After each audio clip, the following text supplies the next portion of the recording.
days where I don't believe that it happened. These are the best days, because then I can get through work without a panic attack. I can pretend the nightmare was just that, a nightmare. The sun rises, the dream fades, and life carries on like normal. But every time I open my phone and see the group chat's last message, a skull emoji sent by my friend Jamie 6 months ago, it all comes crashing back. The flames of fear consume me and the vines of survivor's guilt immobilize me. And I'm taken back to that world, the land of the woven trees. My therapist says writing about it might help. I don't think writing to strangers online is what she had in mind, but she probably doesn't believe me anyways. Not that I blame her. The whole thing sounds like a teenager's shitty creepypasta, and I've given up on trying to explain it to everyone. Well, everyone besides those who find themselves listening right now. So, congratulations on finding this, the one and only place I'll tell the story of what really happened on the Woven Tree Trail. Jamie and I were sitting on a bench outside the guest center, our backpacks leaning against the table. You know, I'm pretty sure smoking is illegal in public parks, I said to Jamie. Psh, no one gives a fuck, she said, blowing another puff of the joint. Besides, we're about to go hiking for a week. I need to get in a hit when I can, you know? Alright, I'm sure everyone's going to love breathing in weed as they're hiking. Jamie gave me a small push, but laughed. Hey, I'm not that bad. We heard the crunching of footsteps on gravel and turned to see my boyfriend, Grant, walk up from behind. Our guide is here, he told us. Oh, shit, Jamie said, extinguishing the joint and quickly tucking it into her jacket pocket. In her haste, she dropped the lighter to the ground. Let's hope he doesn't have a good sense of smell, I quipped, picking up the lighter. Jamie rolled her eyes, then looked at the lighter in my hand. Maybe you can hold on to that, so I don't get tempted, she said. Deal. The three of us walked towards the rest of our group. There were 6 of us in total. Jamie, my best friend and fellow engineer. Grant, my boyfriend and aspiring photographer. Tasha and Spencer, who were partners and medical students. Trevor, a college senior and the newest member of our group. And myself. We'd all met in a backpacking club at college, and stayed in touch since. We were having our annual backpacking trip, this time around a loop called the Woven Tree Trail. None of us had hiked it, but our trail guide had pretty good reviews online, so we figured we'd give it a shot. Tasha, Spencer, and Trevor were standing around a short man that looked to be in his 50s or 60s. He had a thin, wiry frame with light brown skin that reminded me of the surrounding trees. If there was anyone fit to be a trail guide, it would be him, I thought. He wore a dark green bucket hat, a tan collared shirt, black shorts, and carried a backpack that probably weighed as much as him. Good day, everyone, he said, his voice soft like leaves. My name's Rowan, and I'll be your guide through the Woven Tree Trail. He slid off his backpack with startling ease and opened a side pocket, pulling out a handful of bracelets. Each one looked like a bundle of twigs, woven into a circular shape, some with leaves still attached to them. Rowan began handing them out individually.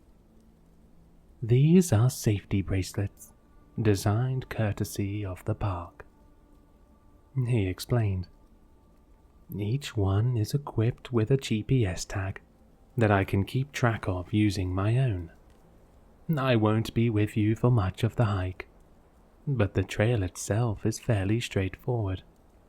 These trackers are just in case someone gets stuck or turned around." Rowan gave me one of the bracelets, which I studied. It really did just look like a bunch of twigs knotted together. But as I slipped it onto my wrist, I felt it attach itself to me. I assumed it was the sensation of whatever hardware was embedded among the sticks. "This is pretty sweet, actually," Jamie said, showing off her own one to me. "They've definitely got the theming down," I said. "I'll be serving breakfast and dinner every day at our campsites," Rowan told us, putting on his own backpack again. "Lunch and any other meals are up to you. Any questions before we begin?" "How do you want us to pay you?" Tasha asked. "I have Venmo, but if you only take cash, then I'll have to wait until after the hike to drive to an ATM." "No need to worry about payment," Rowan said. "I'm sure we'll have figured it all out by the end of the hike. Any more questions?" None of us said anything else. "Oh, yes. One more thing before we begin." He stared at us with his pale green eyes. "I'd suggest you don't fall behind." Without elaboration, Rowan started down the trail, and I couldn't help but notice my stomach churn at those words. The morning hike passed uneventfully. Sometimes I walked with others, catching up on our lives and gossiping. Other times I walked by myself, soaking in the surrounding nature. Most days I'd be working my boring office job, so any opportunity to break from routine and return to the outdoors was one I'd take full advantage of. It was perfect backpacking weather too. The sun shone gently through the trees, the temperature hovering in the 60s. I could use more of this, I thought. We had a quick lunch together, then broke off into groups again for the afternoon part of the hike. I ended up walking with Grant, who stopped frequently to take pictures with his Polaroid. "You're going to run out of film by the end of the day if you keep that up," I said. "That's why I brought 2 extra packs," Grant said, pointing the camera at a ladybug crawling up a fern. "Well, we don't want to take too long. You remember what Rowan said about falling behind, right?" Grant shrugged. "We're near the front. Besides, he probably meant that for inexperienced hikers who need a water break every 15 minutes. He took out the film and put it in a plastic bag. True. Instead, there's you who needs a picture break every 5 minutes," I said. Grant rolled his eyes. We walked in silence for a few more minutes before Grant stopped. "Whoa," he said. "Babe, look at that." Another picture break." "No, look at that tree," Grant said, pointing off the trail. I followed his finger and saw what he was referring to. To the left of us, and maybe 200 feet away, was the most gargantuan tree I had ever seen. It was easily the width of a car, maybe longer, but perhaps most striking was its structure. It looked like 100 tree trunks woven together, twisting and looping and turning like the veins of some primordial giant. "This must be what the woven trees are," I said. Grant, unsurprisingly, pulled out his camera again to take a picture. "Hopefully there are more of them further up, so I can get a closer shot." We kept hiking, spotting more of the woven trees as we did. Most weren't as big as the first, but all were large enough to dwarf the surrounding trees, and tall enough that we couldn't even see their tops through the canopy.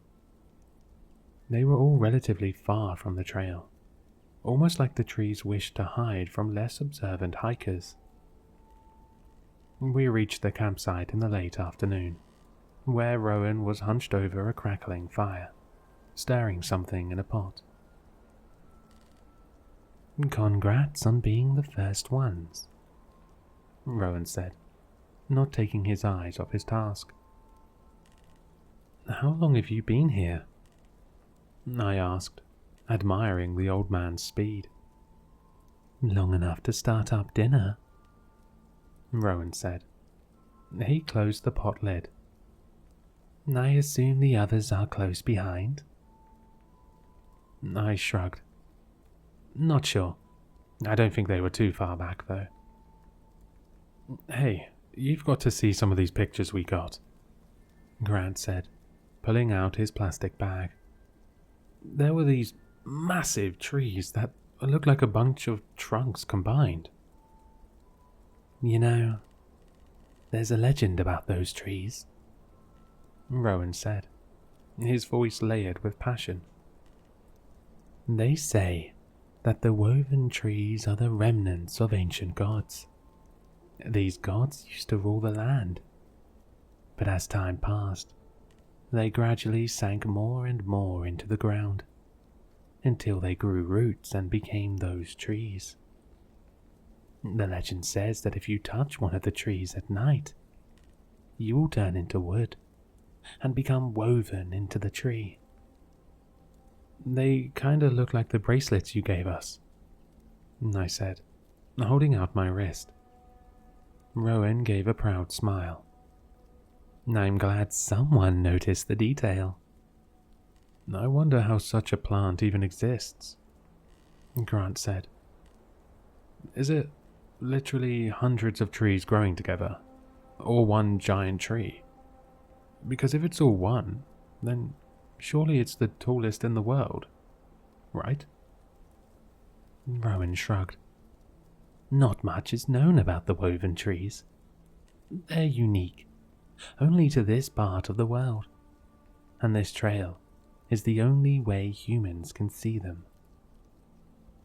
Gradually, the rest of the group reached the camp. Tasha and Spencer arrived together, then Jamie, and right behind her, Trevor. "Looks like you're the loser," Tasha teased when Trevor walked into the camp. He rolled his eyes. "Hey, I'm carrying the most food out of all of us, alright?" Trevor said, smiling. "So if you want to be fed, you better keep quiet." They all had a surprisingly delicious dinner of cooked veggies, beans, and rice. Sitting around the fire, we exchanged stories of incidents from the previous 5 hours.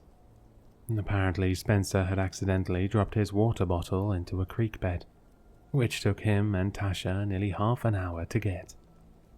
Rowan also told stories of previous times he'd hiked the woven tree trail, some alone, some leading other backpackers. "I think this is the largest group I've hiked with," he said. "Definitely more than I'm used to, but it's exciting." It slowly grew dark. Trevor, citing stomach pain, went back to his tent first. Soon, everyone else retired to their sleeping bags in preparation of a long hike tomorrow, including Rowan. Before long, it was just Jamie and I sitting around the dying fire. We were quiet for a while, before Jamie broke the silence. "Why aren't there any stars in the sky?" she said, gazing upward. "Jamie, did you smoke that joint again?" I said, nudging her. "No. Well, maybe a little," Jamie said, the orange fire lighting her smile. "But seriously though, this is sober Jamie asking. Why don't I see anything in the sky?" I followed her gaze and looked up. While the trees likely blocked most of the overhead, there should have been at least a few pinpricks of light poking through the leaves. Instead, there was nothing. Not even the moon, which would have risen by now. "Huh. You're right," I said. "Did it become cloudy?" "Maybe this is a sign for me to quit smoking," Jamie said. She stood up and yawned. "And also a sign for me to go to sleep. Good night, Ash." "Good night, Jamie." I sat there for a few more minutes on my own, looking at the sky, trying to rationalize what I was seeing, or rather, what I wasn't seeing.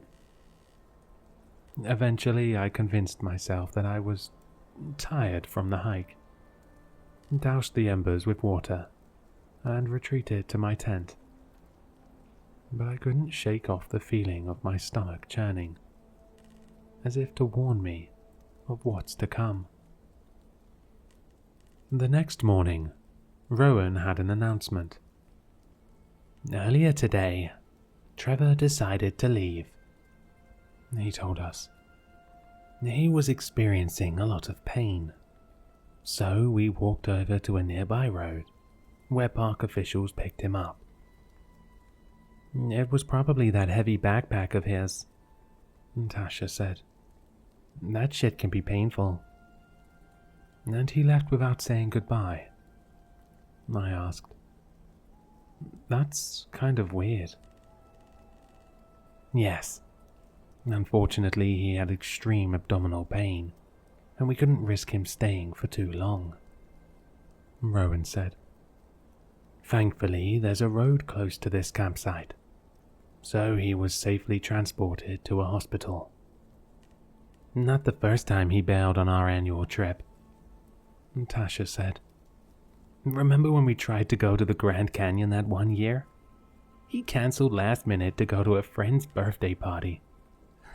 A fucking birthday party over the Grand Canyon." We all laughed over it, but something about the situation made me uneasy. I pulled out my phone, hoping that a nearby road meant there'd be cell service. But there was nothing. We packed and left for our second day of hiking soon after. The trail was beginning to turn uphill, and as we continued, I noticed more and more of the woven trees, some closer to the trail this time. Grant and I separated from the rest of the group again, where I decided to bring up my uneasiness. "Babe, this hike has been kind of weird so far," I said. "There's the whole thing with Trevor leaving early, and I know it sounds dumb, but there weren't any stars in the sky last night." "Maybe it got cloudy," Grant said. "Maybe. But also there's something off about Rowan. Like, he's cool, but I just get weird vibes, you know? He doesn't even hike with us." "All trail guides are a little weird, honestly," Grant said. "Although, come to think of it, we haven't really seen any wildlife so far. No bird calls, no squirrels. Nothing bigger than a ladybug at best." "Yeah, it's just very unique compared to what we're used to," I said, breathing hard. The uphill hiking was starting to wear on me. "Do you think we could take a small break Whoa, look at that, Grant exclaimed. This time I didn't need him to point. It was a woven tree maybe 8 foot wide, growing directly to the right of the trail. He ran to the tree while I huffed and puffed to catch up.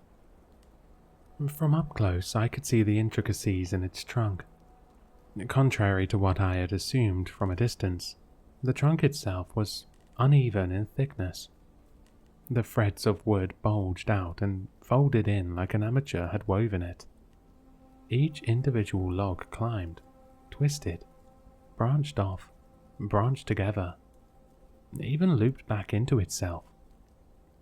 There were multiple crevices large enough to fit a human into. And I was tempted to try, when Grant called from the other side of the tree. Ash? What is it, babe? Remember how I said there wasn't any wildlife? Grant's voice teetered between fascination and fear. I think I found why. I walked to where Grant stood and nearly fell backward. Fastened to the tree was a deer, or what was left of it. The animal had clearly been dead for a while.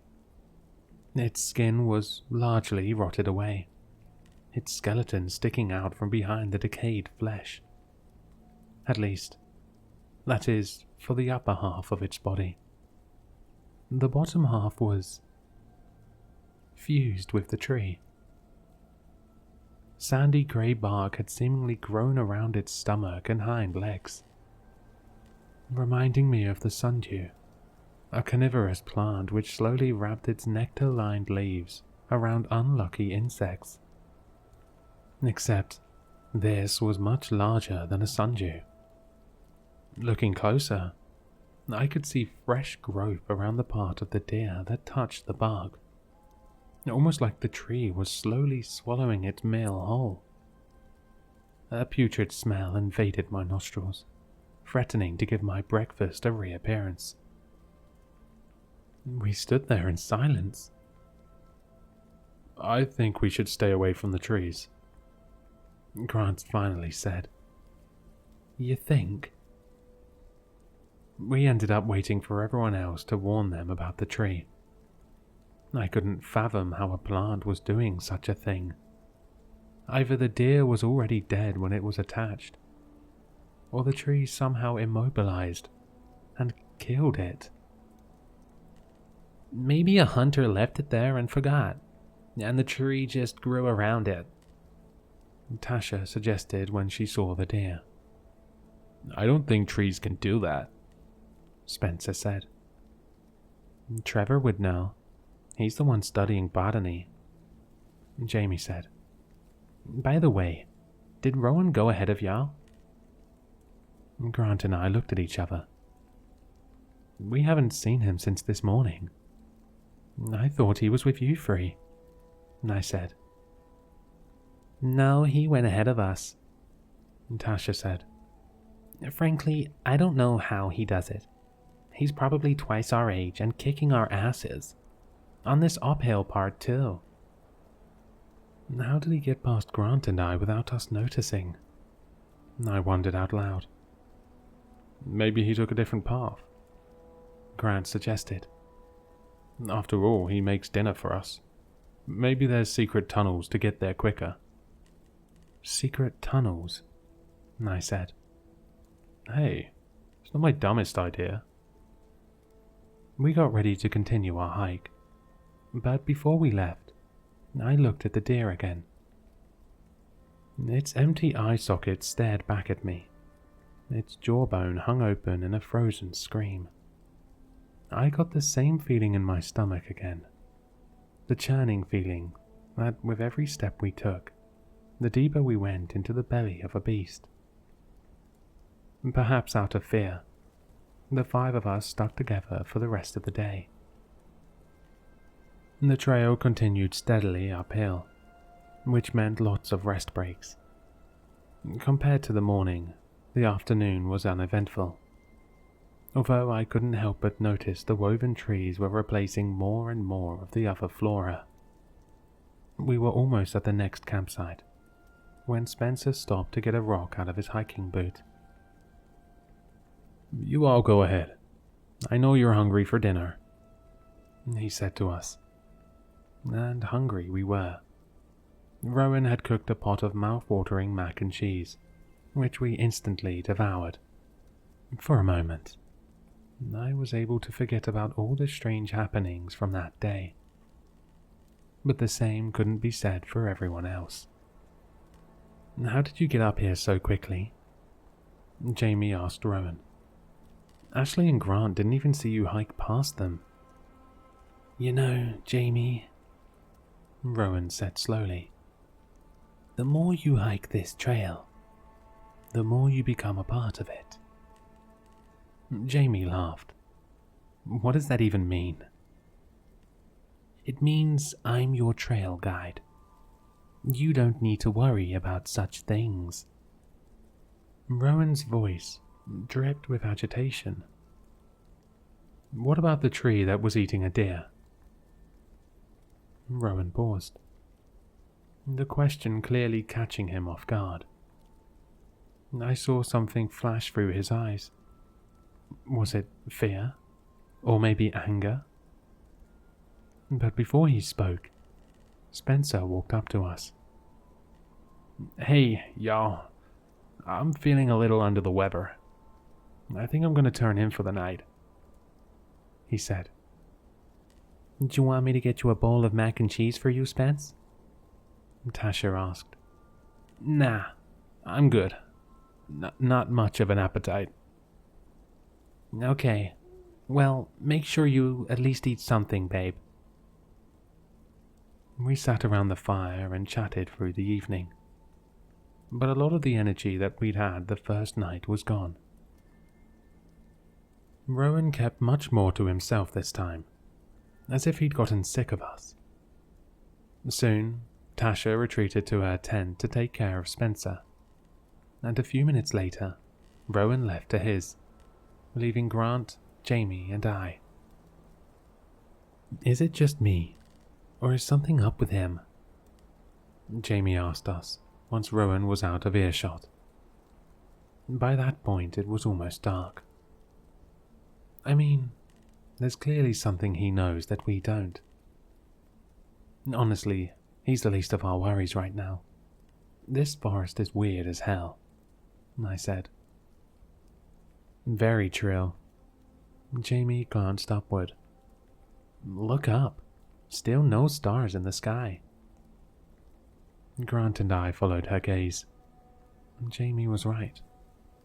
The sky was a navy blue, dark enough that there should have been some stars, but bright enough that we could tell it wasn't cloudy. "What could even explain this?" I asked. "There's giant carnivorous trees and no stars in the sky. Not to mention that we hiked uphill for, 8 hours, and it feels like we've gotten nowhere." We sat in silence for a few minutes, the fire's crackling flames gradually reducing to embers. "Well, we've completed a third of the hike," Grant finally said. "Maybe we can power through to the end and we'll be done with all this weirdness." "Fuck, man.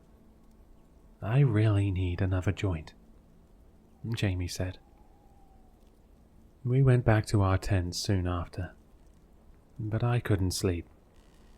I tossed and turned, the events of the day replaying itself in my head. All of this weirdness was too complicated, a math equation 3 grades too high for me to understand. Wherever we were, clearly the rules here were different from the outside world. While I prayed everything would turn out all right, my mind kept wandering back to the lifeless eye sockets of the deer, wondering if it was an omen for what waited ahead. The next morning, I woke to the sound of Tasha screaming. "What do you mean he decided to leave?" I heard Rowan's voice respond, although it was inaudible through the tent fabric. Grant stirred next to me. "I'll go check it out," I told him, trying to remove the sleep from my system. I climbed out of the tent, where through the grey morning light, I saw Rowan hunched over the fire, cooking breakfast. Next to him stood Tasha, tears streaming down her cheeks. "You are seriously mistaken if you think I'm gonna believe that for a fucking second," Tasha said, her voice breaking. "What is there not to believe? He did what I told you," Rowan said simply. "Bull fucking shit." Tasha kicked over the pan, spilling half-made powdered eggs all over the ground. Rowan didn't even flinch. I looked to my right and saw Jamie watching from her tent. We locked eyes and mouthed, "What the fuck?" to each other. "If you don't want breakfast, fine by me," Rowan said. "I'll see you tonight at the next campsite." He began to put on his backpack. "Wait," I called. "What the hell happened?" Rowan looked at me. "Last night, Spencer opted to leave. He was feeling sick." Rowan's voice was monotone, like he was reading from a script. "We walked to a nearby road, where park officials picked him up." And without another word, Rowan started down the trail, leaving looks of disbelief on our faces.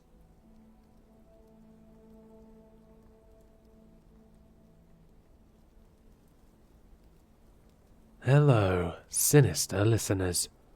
If you've enjoyed this story, then you'll find all the author's information in the description below. For more content, be sure to like, comment, and subscribe to succumb to the sinister.